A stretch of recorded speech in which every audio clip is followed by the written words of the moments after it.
I recently purchased this phone to replace my Note 4. All in all, I am happy with it. Flagship performance at a mid-tier price point. Many others have discussed why this is a great phone, so I just wanted to touch briefly on the things that I do not like about it. 1. Camera. Although it does come with a 20MP f1.8 rear shooter with OIS and dual LED flash, images do not compare to Samsung Galaxy 6/7 or Note 4/5, 7. Results are good outdoors with optimal lighting conditions. Indoors or at night images appear over-processed and washed out. The camera is passable but not the best I have used. Interestingly enough, I have got some pretty good results using the forward-facing camera. 2. Software. My favor is not the worst Android skin out there, but I would much prefer a stock experience. My main concern regarding my favor is that ZTE removed the ability to store, move applications to an SD card. All apps have to be stored and run locally on internal phone storage.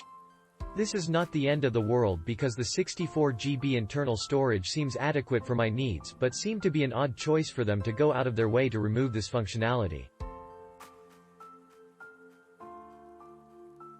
I have been able to store photos, videos, music and ROMs, ISOs without issue using the SD card. There are some other quirks regarding my favor, but none are damning enough to lower the Axon 7's rating any more than 4 stars for an overall device. In my opinion, an unlocked bootloader and the ability to run custom, or stock, ROMs would solve all of the software issues. 3. Fingerprint scanner. Although it functions, I often have to press it multiple times in order for the phone to actually unlock. Scanners on other devices I have used seem to be somewhat more accurate, but I will admit that I have never seen one that worked flawlessly all of the time. The addition of it acting as a dedicated shutter button when the camera app is activated was a nice touch. If you are into using the front-facing camera, it will make things easier. 4. Connectivity. I am using AT in a major metropolitan area and have noticed that the signal strength of this phone hovers around 3 to 4 bars where my previous devices have had 4 to 5. Despite this, I am averaging 20 to 25 megabits per second down and 5 to 7 megabits per second up, which is on par with the other devices I have used with full signal strength. I know these are not record-breaking speeds, but they are adequate for my uses and are probably limited more by AT&T's LTE network than any shortcoming of the device itself.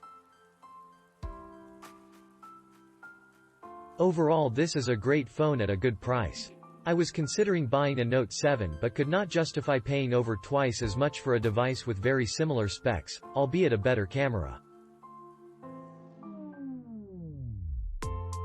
Maybe the new Nexus will be a competitor, but I doubt it will have expandable storage, dual front-facing speakers, 2K AMOLED screen and be under $400.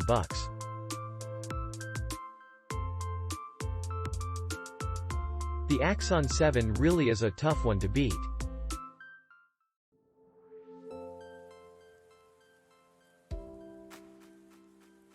Axon 7 review. I've had the Axon 7 for over a month now, and in the first few days I would have given this phone just 2 stars due to it causing a critical Wi-Fi problem in my house that took 2 visits from Uverse technicians and, after receiving a replacement phone, another day of debugging to death. The issue was when I put my old SD card in the phone. The internet speed at my house slowed to a crawl, from the usual 15 megabits per second to less than approximately 0.5 megabits per second, for all users, even my wife's and daughter's iPhones and wired PC. I thought it was either a bad phone or SD card. So I asked Amazon to replace the phone and bought new SD card, 128GB SanDisk Extreme. BTW, kudos to Amazon for making the return process quick and hassle-free. Although initially both phones worked fine with the new SD card, strangely, the issue reoccurred when I took a photo or video. The root of the problem was the backup and sync feature of Google Photos app. The old SD card was fine, it simply had lots of photos and videos on it that Google Photos immediately started backing up to the cloud. The phone's Wi-Fi appears to be fine as there are no such issues when I use Dropbox to transfer large files via Wi-Fi. Click link in description for more reviews.